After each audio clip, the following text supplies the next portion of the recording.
व्यापारी रहता था जिसके पास एक चिन्नू नाम का गधा था जो इंसान की तरह बात करता था। व्यापारी चिन्नू से बहुत मेहनत कराता था और बदले में उसे बहुत कम खाना देता था और हर वक्त बस काम ही काम कराता रहता था।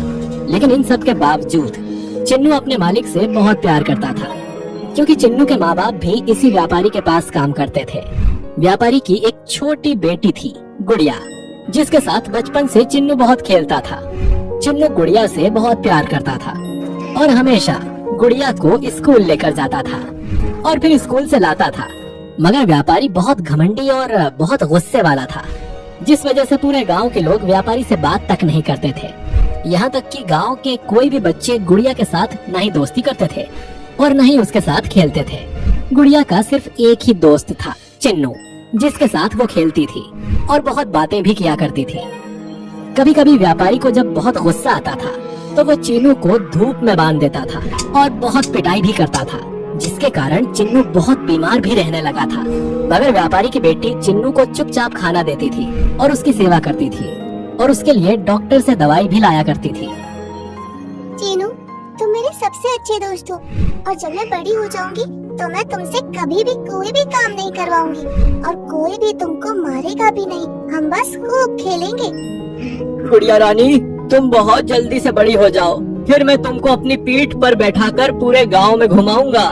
और मैं कल पिताजी से बात करूंगी कि वो तुमसे ज्यादा काम ना करवाए। अरे नहीं, हम गधे तो काम करने के लिए ही होते हैं। अगर हम काम नहीं करेंगे तो कोई भी हमें अपने घर नहीं रहने देगा। फिर गुड़िया चिन्नू को गले लगा लेती है और गुड नाइट बोलकर चली जाती है। चिन्नू एक वफादार गधा था।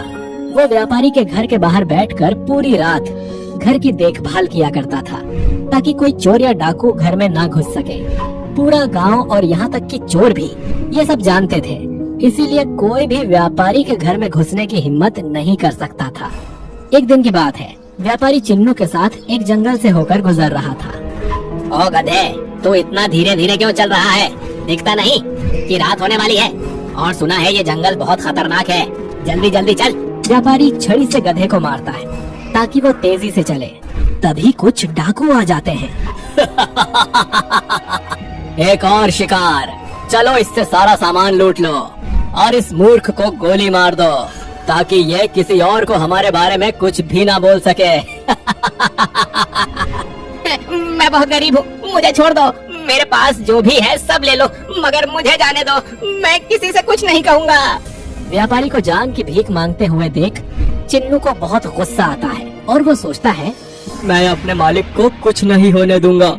चिन्नू गुस्से से चिल्लाते हुए बोलता है, मालिक आप डरो नहीं, आपको कुछ नहीं होगा। अरे ये गधा इंसान की तरह बात करता है। चलो व्यापारी को मारकर इस गधे को साथ लेकर चलो। डाकू जैसे ही व्यापारी को मारने आते हैं, चिन्नू अपने पैरों से सबको मारना शुरू कर देता है।